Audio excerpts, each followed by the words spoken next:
आज उत्तराखंड में नामांकन की आखिरी तारीख है, जिसमें आज कांग्रेस के 3 और बीजेपी से 1 प्रत्याशी का नामांकन हुआ। वहीं मीडिया से बातचीत करते हुए कांग्रेस प्रत्याशी प्रकाश जोशी ने अपनी जीत का दावा किया। बता दें कि आज पहले भाजपा से नैनीताल उधम सिंह नगर सीट पर अजय भट्ट ने अपना नामांकन किया, जिसमें भारी मात्रा में जनसैलाब अजय भट्ट के नामांकन में पहुंचा।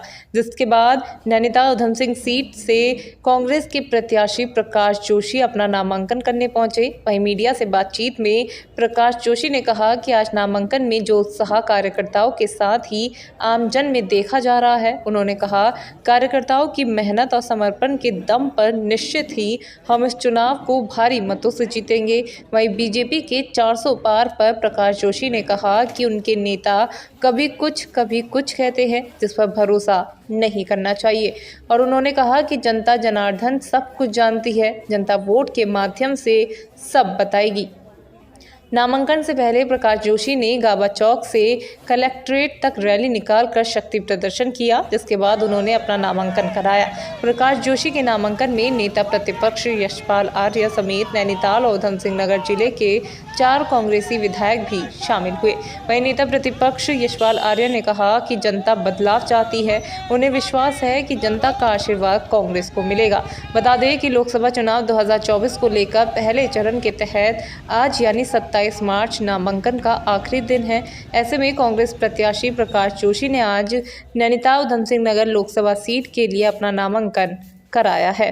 भाजपा सरकार की पिछले 7 साल से राज्य में जो सरकार है, उसका जो कुशासन है, और ख़ास तौर पर जो हमारे अभी सांसद हैं वर्तमान में, पिछले 5 साल से 10 साल से भारतीय जनता पार्टी के सांसद हैं, लेकिन 5 साल से जो वर्तमान में है वो हैं, उनकी जो निष्क्रियता है, उनका जो कार्यशैली है, वो निश्चित तौर पर इस बार जनता बदलाव का मूड बनाकर बैठी है।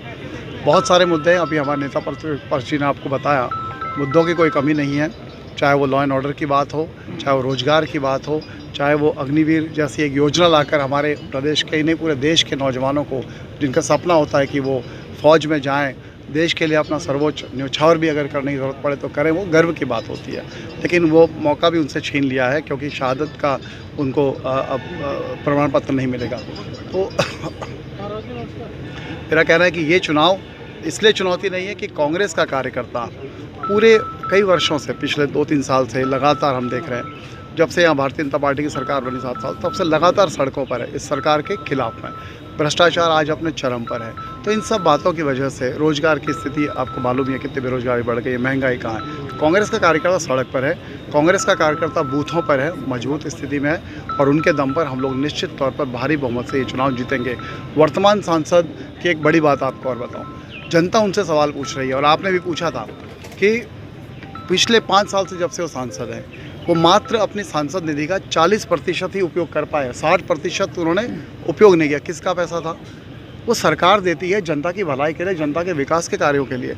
तो जो सांसद अपनी जेब में आए हुए पैसे, जो उनको खर्च करने के लिए मिलने ही थे, जो अधिकार था जनता का, उसे नहीं खर्च कर सके, तो वो कहाँ से ये कहेंगे कि राज्य में हमारी सरकार है, हम अच्छा काम करेंगे, केंद्र हमारी सरकार है, हम बहुत अच्छा काम। अरे आप दूसरे की जेब से पैसा बाद में निकालेंगे, पहले जो आपकी जेब में पैसा मिला उसे तो खर्च कर लीजिए।